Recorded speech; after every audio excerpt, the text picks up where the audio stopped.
Here's why 1.21 needs to be a perfect update. Take a look at this graph. This is the Google Trends graph for Minecraft. Minecraft's popularity peaked at around 2013 to 2015. And then 1.9 got released in 2016. And then the game died. Thanks to certain factors, Minecraft resurged in popularity during 2019. But unfortunately, its popularity is starting to dwindle again. And this is where we are now. History is about to repeat itself. How will this update affect the game's popularity and the player base? What's going to happen if Mojang doesn't deliver with 1.21? But most importantly, how did we get here? It all started on the 23rd of June 2020. Mojang has just released the Nether update, quite possibly their best work to date. It received overwhelmingly positive feedback from the community and everyone loved it. But unfortunately, it might have also been the worst update they could have possibly made. Let me explain. 1.16 was good. Very fucking good. A bit too good in fact. After 1.16, Mojang had the difficult task of creating an update even better than the Nether update. So for 1.17, they promised a lot of features. They promised slush caves, new caves, scarces, dripstones, warden, telescopes, copper, amethyst, lightning rod, bundles, archaeology, axolotls, body type, Vaporeon, polyref, butterfree. And this was where everything started to go wrong. This was where Mojang got into their first controversy. Unable to deliver on every feature they've promised, Mojang made the decision to split the Caves and Cliffs update into two parts, citing optimization and game performance, priority for their team's health, and working under a global pandemic as the reasons behind the decision. And the community was surprisingly supportive. Mojang, we're sorry we have to split the update into two parts. Literally everyone. Understandable, have a great day. Agnes, don't cry, we can wait. We love you all Minecraft developers. The fact nobody is angry for the delay shows how nice and kind the community can be for the sake of developers. Does he know? With this extended timeframe and overwhelming support from the community, Mojang released 1.17 and all was well. Minecraft was still riding their new wave of popularity. All Mojang had to do was try their best to not get into a second controversy. Mojang would later get into their second controversy with the arrival of 1.18. Citing their need for more time once again, features such as the Deep Dark, the Warden, and the Ancient City were pushed back to 1.19. This time, however, the community wasn't as accepting. I was told by Mojang that there was going to be two parts to Caves and Cliffs, not three! People voiced their disappointment this time around, but overall feedback was still mostly positive. All Mojang had to do was try their best to not get into their third controversy. Mojang would later get into their third controversy with the removal of fireflies. Some players were looking forward to the ambience and were disappointed by the removal.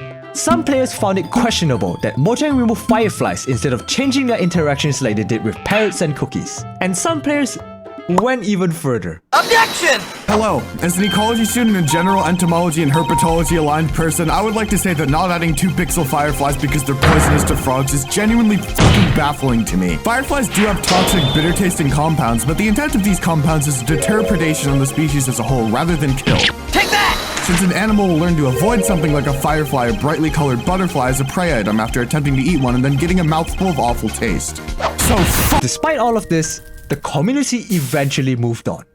All Mojang had to do was try their best not to get into. Mojang would later get into yet another controversy with the arrival of 1.19. And this was on top of the very controversial chat reporting system, which warrants a separate video of its own. Community support dwindled even further, with even more players voicing their disappointment. Some players called it the mild update, some players called it Caves and Cliffs Part 3, whereas I just called it 1.19 because words are hard.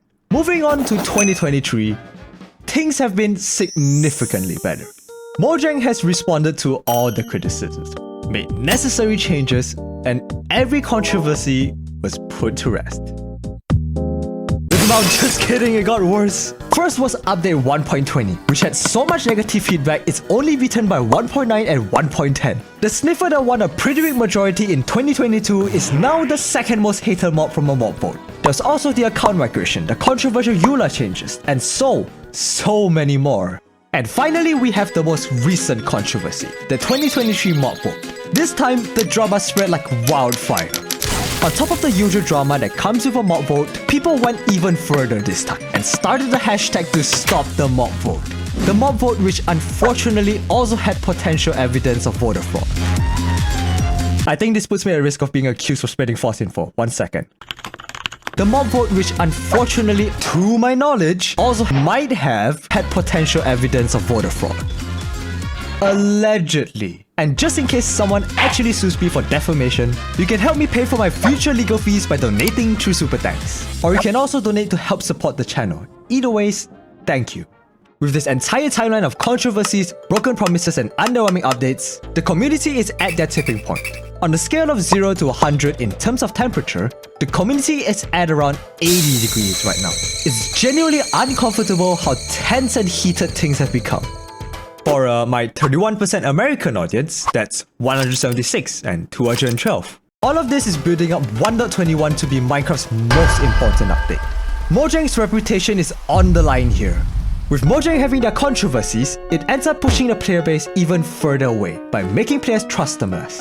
And with the community heating up, throwing accusations of Mojang being lazy and all, it's just going to keep pushing Mojang even further away. 1.21 is Mojang's opportunity to win back the trust of the player base. And in return, the players will eventually earn back the trust of Mojang once again when there's less accusations and more helpful feedback. This could be Mojang's last chance to mend the rift that has grown over the years and reforge, a less divided Minecraft community. Am I overreacting? Probably. But if anything, I want to be wrong. I want Mojang to either release an update so good it saves everything, or they release an update that isn't but nothing bad happens. I hope that I'm wrong because I don't want this game to die. And also, given that they tend to release their updates in June, having Minecraft die on my birthday sounds pretty damn depressing, not gonna lie. Hit the like button to pay your respects in the case that happens. 1 like equals 1 respect. Thankfully, 1.21 looks really good so far. On October 18, Mojang released a snapshot for 1.21 and most of the features they've added are pretty cool. The crafter is an automatic crafting table, which is something people have been wanting since forever. We can tell how good it is based on how excited Mambo Jumbo sounds. A crafter. You're looking up my trousers. Get into my pants level of exciting. The copper bulb is also really revolutionary for redstone. Explaining what it does could make this video like 10 minutes longer. So check out Scribble's video if you're into redstone. There's also the armadillo. Let's just hope that we don't get a repeat of the sniffer. There's also a lot of new decorative blocks being added. I'm sure that people much more talented than I am at building can make much better use of them than I can. I'm just happy that Copper is getting more recipes like I wanted it to have. But the most significant part of this update goes towards the trial chambers, trial spawner and the breeze. Overall, the update is looking great, but it lacks some form of theme, like the Nether update or the Caves and Cliffs update. It needs a central theme to tie all these features together. And the fact that they aren't is kind of reflected in the community's reaction so far. People aren't excited for the update at the moment, which is understandable. For now, it just feels like 7 individual features that are getting added to the game. Maybe it could be a dungeon update. That could be cool. Or with how much copper and redstone is involved, maybe it could be the Industrial Revolution update. But don't be so optimistic yet. Even if Mojang announces something really cool later on, there are still 2 obstacles in their way that can make all the efforts pointless. The first one is something familiar, and it should give you an indicator of how much worse things have gotten and how much is at stake here. A split.